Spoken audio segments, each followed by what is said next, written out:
Welcome to the Fast Five by Fear and Greed. I'm Michael Thompson, and good morning, Sean Aylmer. Morning, Michael. Today, in just 5 minutes, we're going to get a 101 on investing in international markets. It's getting easier and easier to do it. Plenty of platforms offer access to Wall Street alongside the ASX now, Sean. Yes, it's easier than ever before, not just Wall Street, Europe as well. But just because it's easy, it doesn't mean it's without risk. And in fact, maybe there's more risk. Evan Lucas is Head of Strategy at InvestSMART. Evan, welcome to the Fast Five. Thank you, Sean. Thanks for having me. So if I want to buy stocks overseas, what should I be thinking about?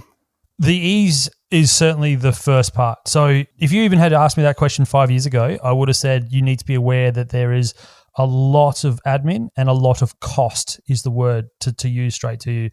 Originally back in the day, and I'm even saying like in the last 5 years, you would pay what we would call double brokerage. So you'd probably pay your Australian broker here in Australia to then give their broker in, let's example, the US to do the trade. They would take a clip, your broker in Australia would take a clip, and therefore you'd be charged twice. And then don't forget, you've got to sell the thing. So you're actually charged 4 times over. So it was really convoluted in terms of how you did it. The States is also something I need to just continue to be wary of for those over there.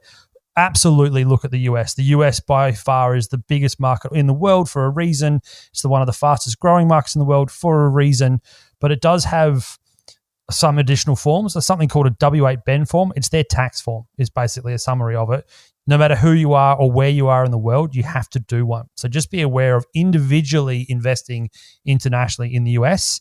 You have to fill that out. But what I want to get back to is that the simplicity over the last 5 years has been the rise of other products like exchange-traded funds that has made investing internationally so incredibly simple. And finally, Australians are waking up to that.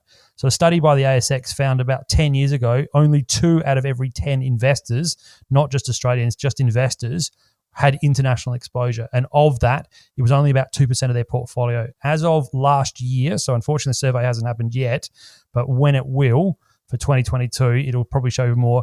It's now 4 in 10. And that holdings in their portfolio has now moved up to about 15 to 20%. So we are finally waking up that international investing is not only easier, but something we should be doing. Because of diversification? Absolutely. And also the outperformance. Diversification is the first part to point out is diversification is absolutely fundamental to how you should think about your investing, because Australia, as good of an investment place as it is, has its own specific risks. It has been a bit of an underperformer globally. It is very heavily weighted to materials and banks. Doesn't really give you new world tech as much as the US or even Europe. It also has products like petroleum that are slowing down. So all of that is why international equities diversifies against the risks that Australia has, and vice versa. So you shouldn't get out of Australia and just go international, but it gives you that ability to grab additional growth. Because again, other stat for you, the average movement of the ASX, including dividends, so total returns over the last 10 years is about 8.5%. In the US, including total returns, is about 10.5 to 12%. In Europe, it's about 7.5 to 9%. So France, Germany, and the UK, using those 3 examples. So they're all different. ASX is doing quite well, as you can hear, but it doesn't necessarily give you the best returns. Okay, so I'm going to ask the impossible here. If I'm thinking, and you've got about 20 seconds to answer each of these, if I'm thinking about investing in the US, do you still think that it's going to be dominated by the big tech stocks? Yes, and the reason for that is that COVID just accelerated a trend that's been growing for the last 35 years. We know that our buying habits have changed forever, our interaction habits have changed forever, and they're all going online. And it is all going through tech. So short answer, yes, tech will be dominating for the future.